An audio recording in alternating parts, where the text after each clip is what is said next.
వాళ్ళకు బొట్టు లేనోళ్ళకు మధ్య పోటీ, గాజులు వేసుకున్నోళ్ళకు గాజులు లేనోళ్ళకు మధ్య పోటీ. బొట్టు పెట్టుకొని మీరు దుర్గమ్మ లక్ష్మమ్మ అయితే మీరు ఇటు ఓటేయండి, లేకుంటే అటు ఓటేయండి.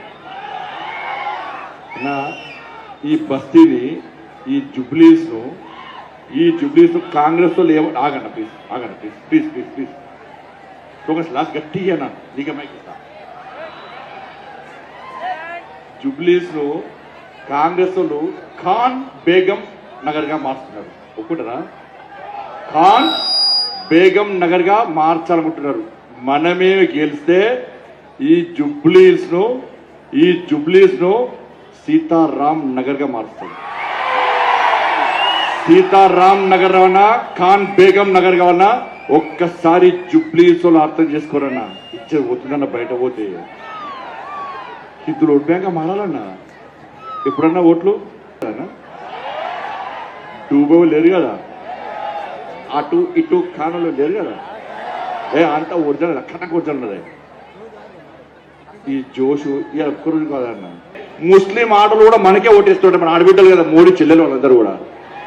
కాబట్టి వాళ్ళు కూడా మనకు ఓట్లు వేస్తారని చెప్పి 40,000 బుర్కలు ఇక్కడ దొరకకుండా పాకిస్తాన్గా తెప్పించినట అన్న. ఇది హిందూ ముస్లిం మధ్య వారన్న. నేను ఇక్కడ భయపడ్డాను కదన్నా. వారు మనసు రావు, మాకు వచ్చి చూడదు. వారు వంచలకనే బండి సంజయ్ ఓన్లీ హిందూ.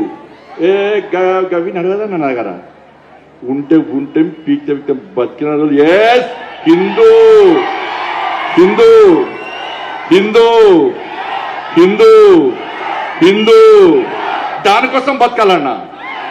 ఇవాళ జుబ్లీస్ లో జరిగేది హిందూ ముస్లిం మధ్య యుద్ధం జరుగుతున్నది. 80% హిందువులు గెలుస్తారా, 20% తుర్కోలు గెలుస్తారా? కాంగ్రెస్ పార్టీ తుర్కోల వైపున్నది, భారతీయ జనతా పార్టీ హిందువుల వైపున్నది. బస్తీ మే సవాల్, జుబ్లీస్ మే సవాల్. ఈ తెలంగాణ రాష్ట్రంలో హిందూ రాజ్యం రావాలంటే జుబ్లీస్ లో హిందువులంతా ఒక్కటిగండి, భారతీయ జనతా పార్టీని గెలిపించండి. ఈ తెలంగాణ రాష్ట్రాన్ని హిందూ రాజ్యంగా మార్చాం. ఇలా కాంగ్రెస్ పార్టీ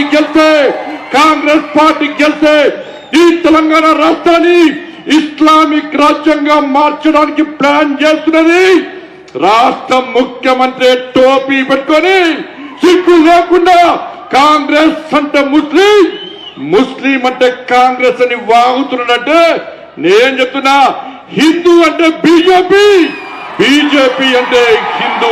వారి ఉద్దేశంలో ముస్లిం మైనారిటీలు ఈ దేశంలోనే ఉండొద్దు అని వాళ్ళ భావదారిద్ర్యం. అది బండి సంజయ్ గారి ఆలోచనలనే లోపం ఉన్నది.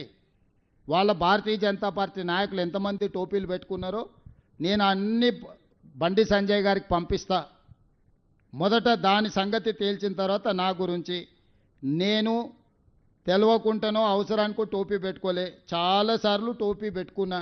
మైనారిటీల దగ్గరికి వెళ్ళినప్పుడు వాళ్ళ మత సాంప్రదాయం ప్రకారం మనకి ఇచ్చినప్పుడు పెట్టుకుంటాం. మనం గుళ్ళో పూజకి వెళ్తాం. నేను మన శంకర మఠానికి వెళ్ళినా, అక్కడ సాంప్రదాయం ఏంది, నువ్వు పైన ఏం వేసుకోకూడదు, లుంగి కట్టుకోవాలి అన్నారు. మొత్తం షర్టు అన్నీ తీసేసి లుంగి కట్టుకొని ఆ సాంప్రదాయాన్ని గౌరవించిన. దానికి హిందూ మతతత్వవాద అంటారా?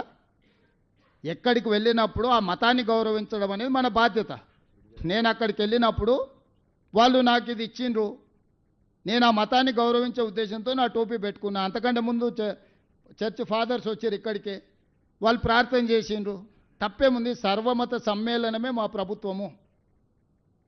మేము ఒక మత వివక్ష అనేది మేము చూపించము.